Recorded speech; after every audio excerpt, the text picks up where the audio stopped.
नमस्ते बच्चों, स्वागत है आप सबका। मैं हूं आपका होस्ट और दोस्त और आज हम क्लास 12th इंग्लिश की एक बहुत ही इमोशनल और दिल को छू लेने वाली पोएम समझने जा रहे हैं जिसका नाम है माय मदर एट 66। इसे लिखा है मशहूर इंडियन पोएट कमला दास ने। पता है ये एक ऐसी पोएम है जो सिर्फ आपके सिलेबस का हिस्सा नहीं बल्कि हम सबकी जिंदगी के एक बहुत ही नाजुक एहसास से जुड़ी हुई है। चलिए, इस पोयम में डाइव करने से पहले मैं आपसे एक सवाल पूछती हूँ। क्या आपके साथ कभी ऐसा हुआ है कि आप अचानक से अपने मम्मी या पापा को देखें और आपके दिल में एकदम से ये ख्याल आए कि अरे, ये तो अब बूढ़े हो रहे हैं? वो एक अजीब सा, थोड़ा सा दुख और डर भरा एहसास होता है ना? बस यही फीलिंग, यही एहसास इस पूरी पोयम का दिल है। तो बच्चों, ये पोएम कोई ऐसी वैसी कविता नहीं है जिसमें बहुत मुश्किल शब्द हों या छुपे हुए मतलब निकालने पड़े। बिल्कुल नहीं। कमला दास ने अपने एक बहुत ही पर्सनल, रियल लाइफ एक्सपीरियंस को इस पोएम में उतारा है, बिल्कुल एक कहानी की तरह। ये उस यूनिवर्सल डर के बारे में है जो हम सबके दिल में कहीं ना कहीं होता है, अपने माँ बाप को खोने का डर। इसीलिए इसका स्टाइल भी बिल्कुल कॉन्वर्जेशनल है, जैसे वो आपसे और मुझसे बातें कर रही हों। अब आते हैं सबसे ज़रूरी बात पर, आपके बोर्ड एग्जाम्स। बच्चों, सीबीएसई बोर्ड एग्जाम्स में इस चैप्टर से लगभग 4 से 6 नंबर के क्वेश्चंस हर साल पूछे जाते हैं। इसमें से एक्सट्रैक्ट बेस्ड क्वेश्चंस और शॉर्ट आंसर टाइप क्वेश्चंस बहुत कॉमन हैं। तो बच्चों, इस चैप्टर को बिल्कुल हल्के में नहीं लेना है। ये एक छोटा लेकिन बहुत हाई स्कोरिंग टॉपिक है। ठीक है बच्चों, तो चलिए पोएम के पहले स्टैंजा से शुरू करते हैं, जिसका टाइटल है द पेनफुल रियलाइजेशन। इस हिस्से में हम देखेंगे कि कैसे पोएट को अपनी माँ को देखकर अचानक एक बहुत ही दर्द भरा एहसास होता है, एक ऐसी सच्चाई का सामना करना पड़ता है जिससे वो बचना चाहती हैं। मैं लाइंस पढ़ूंगी और फिर उनका मतलब एकदम सिंपल भाषा में एक्सप्लेन करूंगी। रेडी? चलिए शुरू करते हैं। तो सीन को इमेजिन कीजिए। पोएट हैं कमला दास और वो अपने पेरेंट्स के घर से कोचिन एयरपोर्ट जा रही हैं। दिन है फ्राइडे का, सुबह का वक्त है। वो गाड़ी में है और उनके ठीक बगल में उनकी अम्मा यानी उनकी मम्मी बैठी हुई हैं और अचानक उनकी नज़र अपनी माँ पर पड़ती है, जो उस वक्त क्या कर रही हैं? उनकी माँ डोज कर रही हैं, यानी हल्की नींद में है। उनका मुंह थोड़ा सा खुला हुआ है, जैसा अक्सर लोग जब गहरी नींद में होते हैं तो हो जाता है। और उनका चेहरा एशन है। एशन का मतलब होता है राख जैसा, यानी बिल्कुल रंगहीन, पीला पड़ा हुआ सा। उनके चेहरे पर कोई चमक, कोई रौनक नहीं है। वो चेहरा बिल्कुल बेजान सा लग रहा है, जैसे उनमें कोई एनर्जी, कोई जीवन बचा ही ना हो। और इसके ठीक बाद पोएट एक बहुत ही शॉकिंग, एक चौंकाने वाला कंपैरिजन करती हैं। वो अपनी माँ के उस बेजान चेहरे को एक कॉप्स यानी एक लाश, एक डेड बॉडी से कंपेयर करती हैं। सुनने में ये बहुत अजीब और कठोर लगता है, पर इस कंपैरिजन से पोएट हमें उस दर्द की गहराई बताना चाहती हैं जो उन्हें महसूस हो रहा था। उनकी माँ का चेहरा उन्हें इतना लाइफलेस लग रहा था। ये लाइन एजिंग और डेथ के थीम को इंट्रोड्यूस करती है। इसको नोट कर लो बच्चों, ये बोर्ड में इंपॉर्टेंट है।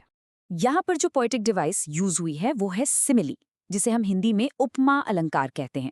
सिमिली क्या होता है? ये बहुत आसान है। जब हम दो बिल्कुल अलग अलग चीजों को लाइक या एज शब्द का इस्तेमाल करके सीधे सीधे कंपेयर करते हैं। जैसे यहाँ पोएट ने कहा, हर face ashen like that of a cops.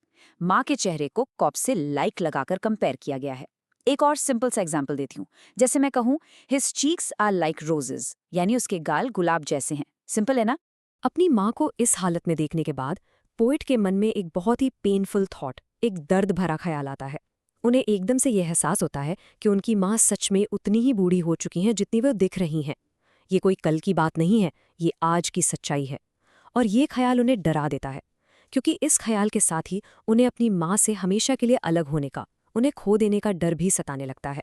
तो अब इस दर्द भरे ख्याल से, इस तकलीफ से बचने के लिए पोएटेस एक कोशिश करती हैं। वो अपना ध्यान कार के अंदर से हटाकर बाहर की दुनिया पर ले जाती हैं, शायद ये सोचकर कि मन बहल जाएगा। चलिए देखते हैं कि उन्हें कार के बाहर क्या दिखता है और वो अंदर के माहौल से कितना अलग है। तो उस पेनफुल थॉट को अपने मन से झटकने के लिए वो गाड़ी की खिड़की से बाहर देखती हैं और बाहर का नज़ारा बिल्कुल अलग है। उन्हें दिखते हैं यंग ट्रीज स्प्रिंटिंग, यानी जवान हरे भरे पेड़ जो तेजी से पीछे की तरफ भागते हुए लग रहे हैं। और उन्हें दिखते हैं मेरी children spilling out of their homes, यानी खुश मिजाज हंसते खेलते बच्चे जो अपने घरों से बाहर निकल कर आ रहे हैं। तो यहाँ पोएट ने एक जबरदस्त कंट्रास्ट यानी विरोधाभास क्रिएट किया है। गाड़ी के अंदर क्या है? बुढ़ापा है, कमजोरी है, मौत का डर है और एक बेजान सा चेहरा है। और गाड़ी के बाहर क्या है? जवानी है, एनर्जी है, जिंदगी है, खुशी है। पेड़ जवान हैं, बच्चे एनर्जी से भरे हुए हैं। ये कंट्रास्ट एग्जाम में पूछा जा सकता है, इसको नोट कर लो। इससे पोएट लाइफ और डेथ के साइकिल को दिखा रही हैं। चलिए आगे बढ़ने से पहले एक छोटा सा रिकैप कर लेते हैं फर्स्ट स्टैंजा का। पोएट अपनी बूढ़ी माँ को देखती हैं, उनके बेजान चेहरे को एक कॉप से कंपेयर करती हैं, जिसमें सिमिली का यूज हुआ है। इससे उन्हें माँ को खोने का डर सताता है। इस डर से बचने के लिए वो बाहर देखती हैं और कार के अंदर के बुढ़ापे और दुख को बाहर की जवानी और खुशी से कॉन्ट्रास्ट करती हैं। यहाँ तक सब क्लियर है? बहुत बढ़िया। चलिए अब आगे बढ़ते हैं।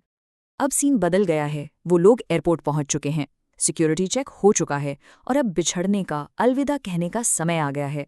और वो डर, वो दर्द जिसे पोएट ने बाहर देखकर थोड़ी देर के लिए दबाने की कोशिश की थी, वो फिर से उनके मन में वापस आ जाता है। सिक्योरिटी चेक के बाद जब पोएट अपनी माँ से कुछ गज की दूरी पर खड़ी होती हैं, वो उन्हें मुड़कर एक आखिरी बार फिर से देखती हैं। और उन्हें क्या दिखता है? वही चेहरा, वॉन यानी कमजोर और बीमार सा, और पेल यानी पीला पड़ा हुआ, जिसमें कोई चमक ना हो। और इस बार पोएट एक और नया सिमिली इस्तेमाल करती हैं। वो अपनी माँ के चेहरे को लेट विंटर्स मून से कंपेयर करती हैं, यानी सर्दियों के आखिरी महीनों के चांद से। अब आप सोचिए, सर्दियों का चांद कैसा दिखता है? वो थोड़ा धुंधला होता है, उसमें गर्मियों के चांद जैसी चमक और तेजी नहीं होती, और अक्सर वो कोहरे या धुंध से ढका रहता है। बिल्कुल वैसे ही पोएट की माँ भी अब अपनी जिंदगी के आखिरी पड़ाव में है। उनकी एनर्जी कम हो चुकी है और उनका चेहरा भी फीका पड़ गया है। ये एक और बहुत इंपॉर्टेंट सिमिली है बच्चों, इसको भी मार्क कर लेना। अपनी माँ को इस तरह कमज़ोर और फीका देखकर पोएट को वही ओल्ड फेमिलियर एक महसूस होता है। ये फेमिलियर एक यानी जाना पहचाना सा दर्द क्या है? ये उनके बचपन का डर है। हर बच्चे को ये डर होता है कि कहीं उसकी मम्मी उससे दूर न चली जाए, कहीं वो खो न जाए। पोएट कहती हैं कि ये वही बचपन वाला डर है जो आज इतने सालों बाद उन्हें फिर से उतनी ही शिद्दत से महसूस हो रहा है। इससे ये पता चलता है कि हम चाहे कितने भी बड़े हो जाएं, अपने माँ बाप को खोने का डर हमेशा हमारे अंदर जिंदा रहता है। अब हम पोम के आखिरी और सबसे इमोशनल हिस्से पर आते हैं, जिसका टाइटल है अ स्माइल हाइडिंग पेन। यहाँ हम देखेंगे कि इतने डर, इतनी तकलीफ को महसूस करने के बावजूद पोएट इस सिचुएशन को कैसे हैंडल करती हैं और अपनी माँ को किस तरह अलविदा कहती हैं। ये पोम का सबसे इम्पॉर्टेंट पार्ट है।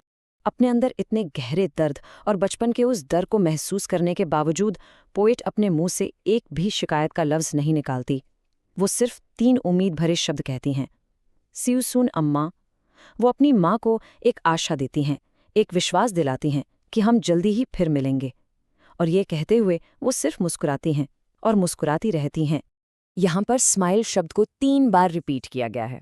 बच्चों, यहाँ सबसे ज़रूरी बात समझने वाली ये है कि ये स्माइल, ये मुस्कुराहट असली खुशी की नहीं है।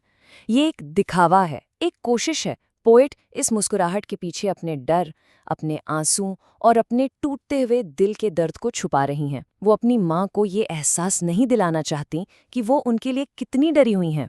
वो इस झूठी मुस्कान से अपनी माँ को भी हिम्मत देना चाहती हैं और शायद खुद को भी। तो अगर हम इस पूरी पोएम की इमोशनल जर्नी को समराइज करें तो ये 4 आसान से स्टेप्स में होती हैं। पहले रियलाइजेशन यानी एहसास, जब वो अपनी माँ के बूढ़े चेहरे को देखती हैं। फिर डिस्ट्रैक्शन, जब वो दर्द से बचने के लिए अपना ध्यान भटकाती हैं। फिर रीसर्जेंस, जब एयरपोर्ट पर वो डर वापस आ जाता है। और आखिर में कंसीलमेंट यानी छिपाना, जब वो अपने सारे दर्द को एक मुस्कुराहट के पीछे छिपा लेती हैं। तो एग्जाम के लिए आपको क्या क्या याद रखना है?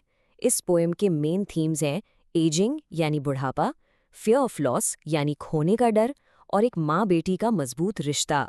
पोएटिक डिवाइसेस में 2 सबसे इंपॉर्टेंट सिमिलीज हैं, एशन लाइक अ कॉप्स और pale as a late winter's moon. एक बहुत इंपॉर्टेंट कॉन्ट्रास्ट है कार के अंदर और बाहर के बीच। और आखिर में स्माइल शब्द का रेपिटेशन, जो पोएट की मजबूरी और हिम्मत दोनों को दिखाता है। बच्चों, मुझे पूरी उम्मीद है कि अब आपको ये पोएम बिल्कुल क्लियर हो गई होगी। अगर इसके बाद भी आपके मन में इस पोएम से जुड़ा कोई भी डाउट है, कोई भी सवाल है या कोई लाइन समझ ना आई हो, तो प्लीज़ नीचे कमेंट सेक्शन में पूछने से बिल्कुल मत झिझकना। मैं आपके हर कमेंट का जवाब ज़रूर दूंगा। आपकी मदद करने के लिए ही मैं यहाँ हूँ। बस इतना ही। अगर आज का कॉन्सेप्ट क्लियर हो गया हो तो लाइक करो, शेयर करो और स्टडी माफिया को सब्सक्राइब करना मत भूलना, क्योंकि यहाँ पढ़ाई होती है स्मार्ट तरीके से।